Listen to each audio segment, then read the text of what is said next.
बाबा अदा साले भले इन गुमान में रही त चाचे शाह मुराद वारा खान बहादुर जे डप खां घर खाली करे के महफूज जगह ते हलिया वयन, पर मुंहिंजी दिल इहा वञण लाइ तयार नहीं। बाबा तोरी गाल में भी वजन तू भी पंहिंजी जगह ते बिल्कुल सही आई, सोरा ना सही आई,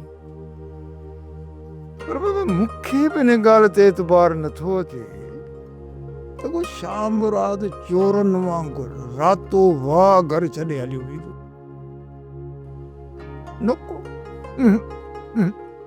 न चांड्रो के बि चाचे वांगुरु वॾी बहादुर छोकिरी आहे ऐं वॾी ॻाल्हि इहा आहे त चाची मेहरू ऐं चांड्रो की ॿिन्ही खे हथियार हलाइण बि ईंदा आहिनि।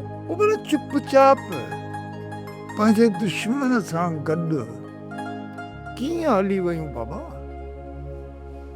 बिली मूंखे त ॻाल्हि आहे सम्झ में अचे ई कान थी। ऐं वरी ॻाल्हि इहा आहे त साले बि बज़िद आहे त शाह मुराद पंहिंजी मर्ज़ीअ सां पंहिंजा बाणा कख छॾे हलियो वियो आहे। भाऊ साले ॾाढो ज़िदी आहे, ॿिए जी ॻाल्हि त मुश्किल मञींदो। हीर भला काॾे हलियो वियो आहे? सवेर खां घर में नज़र त अचे ई कोन थो, काॾे वियो आहे? सवेर खान बहादुर जेको माण्हू आयो हो सॾण जे लाइ, सो हुन सां गॾु हलियो वियो। अलाए खान बहादुर जी बि कहिड़ी लोड़ पियो थो अदा लोड़े। पर ॿई छोरा सारां कई कूको काॾे हलिया विया? मां सवेर खां घर में ॾिसां ई कोन थो, काॾे विया? हुननि ॿिन्ही खे लालच ॾेई गाह करण मोकिलियोमांसि, चयोमांसि त गाह करे अचो त तव्हांखे मंझंदि में पुलाव ठाहे खाराईंदीमांसि, सो हलिया विया।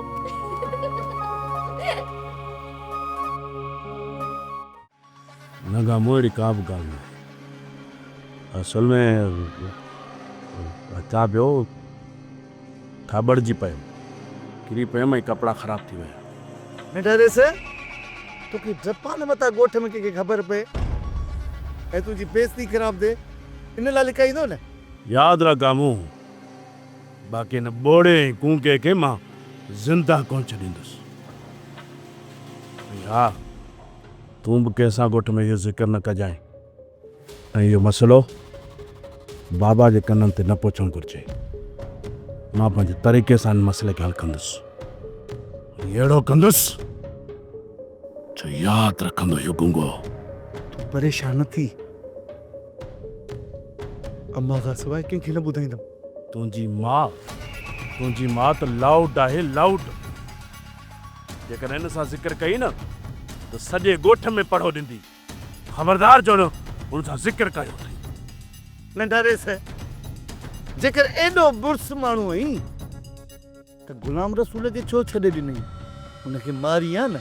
हूअं बि ॻोठ में जेके बि नंढड़ा ॿार आहिनि न, मुंहिंजी बेइज़ती बि कयो वेंदा, मूंखे दड़का बि ॾियंदा।